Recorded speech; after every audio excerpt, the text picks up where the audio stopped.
Welcome to No Better Death, the podcast that knows while you can die no better death than your own, that doesn't mean we can't look for the unusual, the noteworthy, and perhaps even the comical in the deaths of others. Each episode will take an in-depth look at some out-of-the-ordinary deaths and the events surrounding them. I am your host, Sick Grayson. This podcast will include explicit language and detailed descriptions of deaths, violence, and tragic events. So, why a show about death? Because death is the great equalizer, regardless of race, religion, sexual orientation, country of origin, age, gender, social class, or economic status. We are all equal in the eyes of the Reaper. None will be spared, and as such, it's the one thing we all have in common. TV horror host John Zackerly, aka the Cool Ghoul, used to say something to the effect of, "One day we'll all be dead, then we'll finally have something in common." It's the force that drives our species to advance, to create, to leave legacies, to build empires. It's also one of our greatest fears. And what better way to conquer that fear than talking about it in all its oddity and absurdity? I personally have always been obsessed with the dark, the macabre, and the odd. It permeates all aspects of my life, from the clothes I wear and the music I listen to my family vacations. My wife starts planning a family vacation and it's like, oh, we can go to Disney World and Legoland and all this and that. I'm like, fuck that. Who's buried there? What cemeteries can we visit? What serial killer sites are in the area? Where was the closest industrial accident? I got married on Halloween. I'm that guy. I've made celebrating the dark and the unknown a way of life. It's a hobby, a passion, and a part of who I am. For this inaugural episode, I wanted to do something special, so I've lined up two stories that share many similarities, including how uncommon they both are. But before we get into the stories, I want to ask you something. Do you ever think about how you're going to die? Or at least how you don't want to die? For me, it's plane crash or burning alive. I'll take heroin overdose, car wreck, or drowning over plane crash or burning alive any day. Some ways of death are so common they're almost expected. Cancer, falling from a tall height, being shot in a war zone. Things like that. Yet others almost never cross our mind. When you woke up today, did you ever think that today could be the day you get trampled by a horse, or sucked into a sinkhole, or swept up in a flood? No? No one ever does, yet death by unexpected means happens constantly. The stories I'm going to share with you today will serve as a reminder that death rarely occurs on our terms, and being killed in something as random as, say, a flood, can be just as likely as any other tragedy. And that's what today's stories are. They're about floods. Mother Nature will always be one force that mankind can never truly overcome. You can't build a wall around a tornado, and you can't stop a tidal wave with bullets. Hurricanes, broken levees, torrential downpours, we're all familiar with the destruction and subsequent death toll associated with floods. But what's unusual about today's stories is that these floods weren't caused by rain or any other weather-related event. They didn't even involve water. These floods, which occurred over a century apart, were caused by man. One, a flood of beer. The other, molasses. So, hop in the DeLorean and fire up the flux capacitor. We gotta go back to the London beer flood of 1814. 1814. The War of 1812 wages on, with England having burned the White House and several other U.S. government buildings only weeks earlier. Norway gains independence from Denmark. Napoleon's forces are fighting their final battles before his exile to Elba. The first plastic surgery is performed. The steam-powered printing press is put into use. And the Church of England sends missionaries with chickens to New Zealand. Do you like beer? I gotta say, I really don't. I know that's blasphemous for someone in Colorado to say. Statistically, Colorado outdrinks the rest of the nation. You can't throw a rock around here without hitting a brewery. But I have almost no palate or taste for beer. It all tastes like shit to me. Some beers are less shitty than others, but overall, I've never been too big on alcohol selection. And I don't get how mankind survived on nothing but alcohol for a millennia. Like, before the Industrial Revolution gave us the means to purify water, the only thing we had to drink, the only liquid you could put into your body without getting worms or diphtheria, was some form of alcohol. Mankind was drunk for centuries because it was actually safer to build an entire world while drunk than it was to drink the water. You can't even drive a car after a few beers, but you can terraform an entire planet while everyone is shit-faced. It's so weird if you think about it, and I'm really glad I wasn't alive during that time. That being said, I do drink, and when I do, I guess I prefer a lager. As beer snobby as where I live can be, I prefer a Rolling Rock or a Heineken. That's my jam. One of the ones I hate is that thick, dark English shit, porter, like Guinness. Supposedly, porter started as a mix of different beers. I'm picturing it like in the old movies about ye olde England, where the barkeeps dump all what's ever left in the glasses in a big barrel and sells it to like hookers and poor people and shit for 2 bits or pieces of 8 or what the fuck ever it was, whatever was money back then, and then one day somebody figured out a recipe to make porter taste like this mixture of beers, and that's kind of how porter was born. I mean, and I'm not beer bashing. I know some of you probably love a good porter, and that's fine. Some people enjoy eating a laundry detergent. Doesn't mean the shit tastes good. So now imagine a wall of that throat-coating nastiness of porter sweeping through your neighborhood with enough force to crumble whole houses. Because that's exactly what the people of St. Giles Rookery in London, England had to deal with on October 17th, 1814. St. Giles was typical of any low-income English village of the time, and if you know anything about ye olde England, you know it really sucked. Like, from the time England was founded until like the 1930s, living in England was like living in a landfill.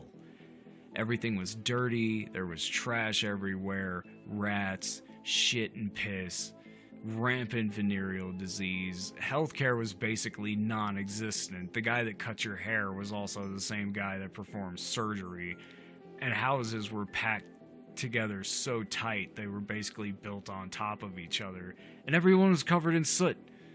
Like, if you've ever seen From Hell, like that kind of shit. Like people worked at a soot factory. Like 5-year-old kids, off to work, governor. Don't need no school. Gotta clock in for me shift at the soot factory. And of course, every girl over the age of 7 was a prostitute. I'm pretty sure that's a historical fact.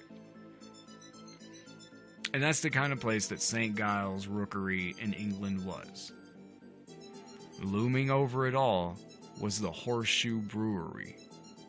Founded in 1746, its annual production had grown to over 103,000 barrels a year by 1811, making it England's 6th largest brewer of porter.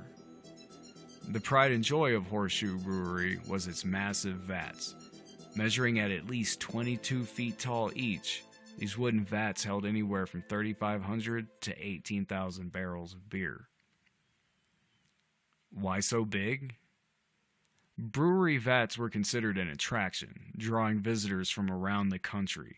In a time before Disneyland and NASA visitor centers and the world's largest ball of twine, people spent hours and possibly days in horse-drawn buggies to go look at big-ass beer barrels. Think about that the next time you want to complain about your lame family vacation. You could be huffing horse ass for 2 days to go look at a giant bucket. The vats were also something for breweries to brag about, like a dick swinging competition between breweries. Oi, we need to make this vat bigger now! But boss, what if it breaks? I don't care, Anheuser-Busch is building a 24-foot vat, and I'll be damned if I'm gonna stand by while all of England dips its biscuits in Bud Light, what? You know, like that kind of thing. But one of them did break. That afternoon in Iron Ring, one of the many that held these giant vats together broke.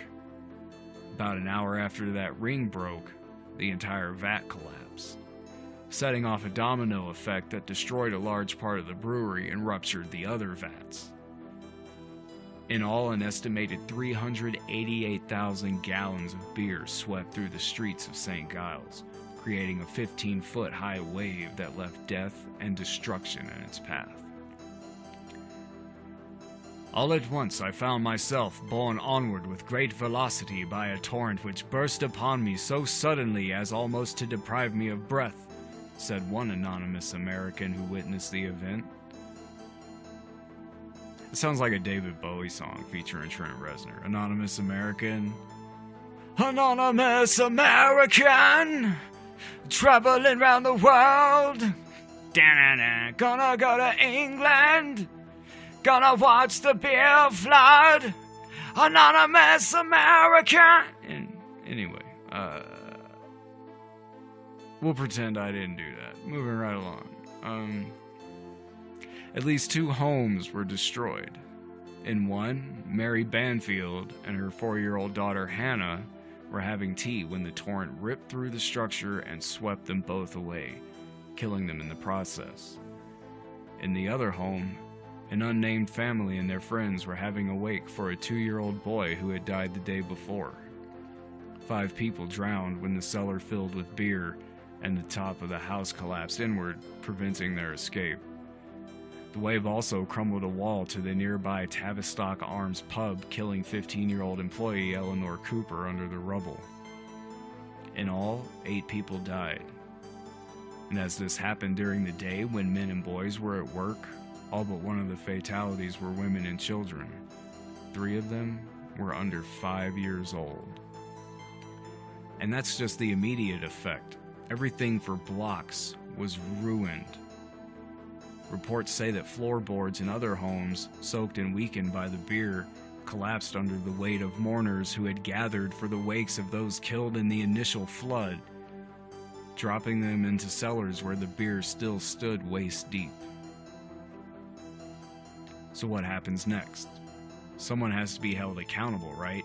You can't just destroy half a town and cause the deaths of 8 people without repercussions. I mean, if your oil rig explodes, killing 15 people and irreparably damaging a vital ecosystem that thousands depend upon for their livelihood, you have to dig into your $250 billion a year pocket and shell out a few bucks for damages, right? Horseshoe Brewery was taken to court, but the judge and jury declared the incident to be an act of God, holding no one responsible and making no amends for the losses and damages. There was speculation of corruption in the case, but no official statement addressing anything was ever made. As if that weren't a big enough slap in the face, Parliament actually helped the brewery stay in business. Horseshoe had already paid duties or taxes on the beer that it lost. The payment having just gone out, combined with the cost of repairs and the cost of normal operations, would have left Horseshoe bankrupt and unable to continue operating. So Parliament granted Horseshoe a waiver on the next tax payment for an equivalent amount of beer. And that help gave Horseshoe Brewery just enough cash flow to stay in business, which it did until 1922, when it was demolished to make way for the Dominion Theater. I'm not really sure what's worse in this story, the fact that a tragedy like this happened at all, or that it's been almost 200 years and shit like this still happens on a regular basis with no real punishment or backlash for the companies that cause these kinds of accidents. Time for 5 fast facts about death. 1. A human head stays alive for about 20 seconds after being decapitated. 2. A body rots 4 times faster in water than it does on land. 3. Over 100 billion people have died since the emergence of modern humans. 4. Medical mistakes kill over 250,000 Americans a year. 5. When dying, your sense of hearing is the last to go. For the second story today, we depart London, England, traveling across the Atlantic Ocean and 105 years into the future to arrive in Boston, Massachusetts, January 15th, 1919, where no one had learned a fucking thing from the Horseshoe Brewery over a century earlier. 1919. Edsel Ford takes over for his father at Ford Motor Company. President Teddy Roosevelt is laid to rest. Prohibition is ratified. Adolf Hitler gives his first speech to the German Workers' Party. The Treaty of Versailles officially brings an end to World War I.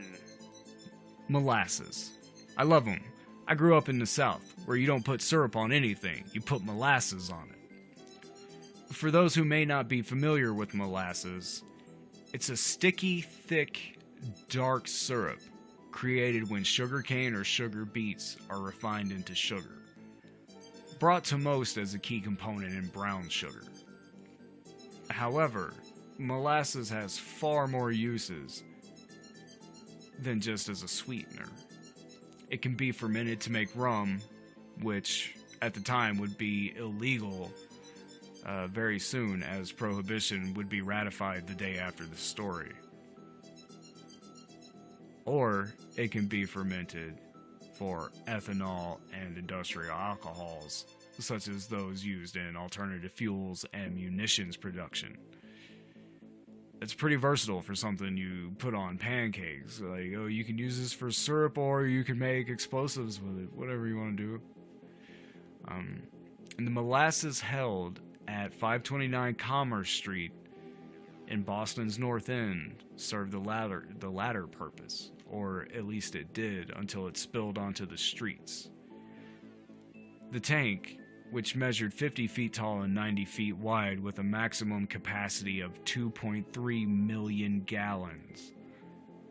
Think about how big of a number that is. Picture how big a container has to be to hold 2.3 million gallons of what is basically syrup. That is huge. That is an accident waiting to happen. And this vat had never been properly tested. It was known to leak. It leaked enough that the United States Industrial Alcohol Company, the owner of the tank, had it painted brown in an attempt to cover up the leaks.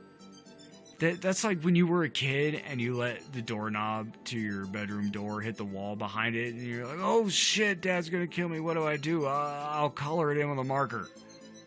Okay, so the wall's sky blue, I'll just fill it in with a dark blue marker and it'll be fine, no one will ever know. Like, that kind of mentality. This thing leaked brown molasses, so they painted it brown, like you couldn't see it. Locals in the area would take buckets and bottles to this thing and catch the leaking molasses and take it home to eat. It was a known problem and no one did anything about it. It was also infrequently used, which means the wood never had a chance to adapt to the weight of its contents. It would be filled and quickly emptied to be left empty for some time again between batches, which stressed the wood and made it weaker. And this may have not been a problem by itself, but carbon dioxide from the fermenting molasses inside had built up in the tank, increasing the internal pressure. To make matters worse, the viscosity of the molasses had been reduced when warm, fresh molasses were dumped into the tank 2 days earlier.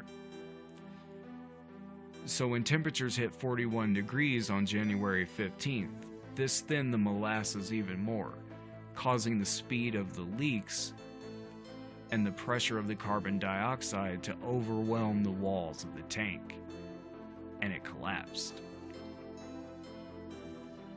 Witnesses reported feeling the ground shake and hearing a long, drawn-out roar, like that of a train, as the tank gave way, followed quickly by a thunderclap-like sound, and then what sounded like machine gun fire as the rivets started shooting out from the sides of the tank. The 40-foot tall, 35-mile-per-hour wave of molasses was strong enough to tip train cars, crush buildings, and hurl vehicles into the harbor. When the wave subsided, several blocks of Boston's North End were covered in molasses, 2 to 3 feet deep. A quote from the Boston Post stated, "Molasses, waist deep, covered the street and swirled and bubbled about the wreckage. Here and there a struggle to form. Whether it was an animal or a human being was impossible to tell. Only an upheaval, a thrashing about in the sticky mass showed where any life was. Horses died like so many flies on sticky fly paper. The more they struggled, the deeper in the mess they were ensnared. Human beings, men and women, suffered likewise. It was a wicked pisser." That's my horrible Boston accent. "It parked a car in the yard." Moving on. More than 100 Massachusetts Nautical School cadets rushed to the scene from a nearby pier. The cadets were soon joined by Boston Police, Red Cross, Army, and more Navy personnel. Some held the perimeter, keeping curious onlookers at a distance, while others waded through the muck to pull out survivors. Red Cross workers did what they could to keep rescuers and the rescued warm and fed, while doctors set up a makeshift hospital to tend to the wounded. This effort continued for 4 days until rescuers finally gave up. By that time, there were no more survivors to be pulled from the goo, only bodies so glazed over that they were almost impossible to identify. I mean, it's almost unfathomable, isn't it? Like, you know that feeling when you eat something like a Milk Dud, like you palm a fistful of Milk Duds, and it's that sticky, thick, can't swallow feeling? Can you imagine that filling your lungs, making it impossible to breathe? Meanwhile, you're covered in the same shit you're drowning in, and it's so viscous you can barely move, like being covered in glue. I mean, I think short of serial killer level torture and dismemberment, this has to be one of the worst ways to go. These people died screaming screams that never left their throats, frozen in ember like a Jurassic Park mosquito just stuck in a brown syrup, faces frozen in terror, without even knowing what happened. Like, that had to happen so fast. There's no way your brain can process something that unusual that quick. Like, what's going on here? 2 million gallons of molasses coming at me. No, you don't. No one processed that. That was the same reaction that people hit by a nuclear bomb must feel. You're just looking up like, what the fuck? And then it's over. And so, of course, this would be the perfect time for a game! No cheating, no Googling, no use of psychic powers. How many people were killed in the molasses flood?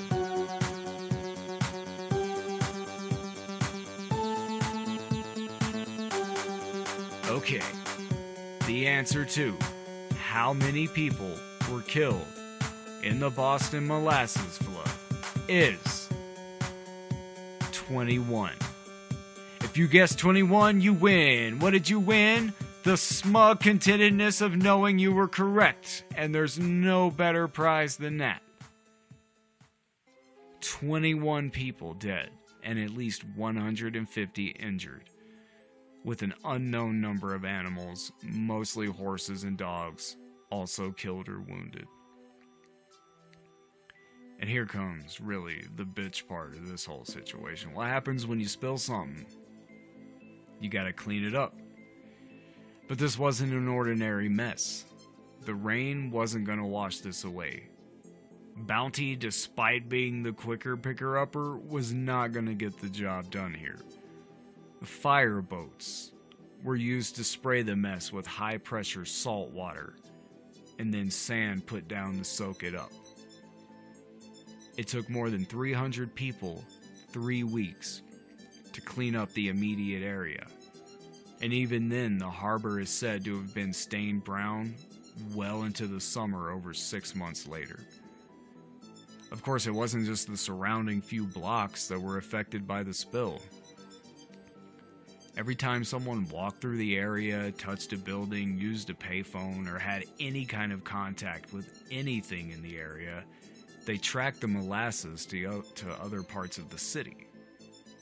It's unknown how long it took the molasses to completely weather away, but locals say you could smell them in the air for decades.